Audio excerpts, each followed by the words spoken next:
প্রতি বছরের মতো এবারও আনন্দ ও সম্প্রীতির মেলবন্ধনে পহেলা বৈশাখ উদযাপিত হল উত্তর ২৪ পরগনার আমডাঙ্গার বেড়াবেড়িয়ায়। শান্তি বেকারি কোম্পানির উদ্যোগে নীলাঞ্জনা লজে আয়োজিত হল নববর্ষের বিশেষ অনুষ্ঠান। ভারতের সর্বধর্ম সমন্বয়ের ঐতিহ্য মেনে এদিন ধর্মীয় রীতি অনুযায়ী পবিত্র কুরআন শরীফ পাঠের মাধ্যমে অনুষ্ঠানের সূচনা হয়। অনুষ্ঠানে উপস্থিত ছিলেন শান্তি বেকারির প্রতিষ্ঠাতা শিল্পপতি কাজী খেলাফত হোসেন।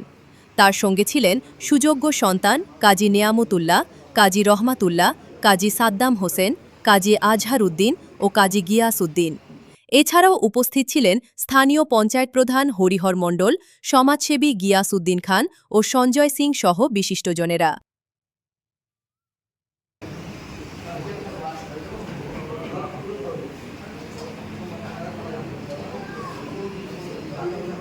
বিভিন্ন খবরের আপডেট পেতে এজেড নিউজের ফেসবুক পেজ লাইক করুন ও ইউটিউব চ্যানেল সাবস্ক্রাইব করুন।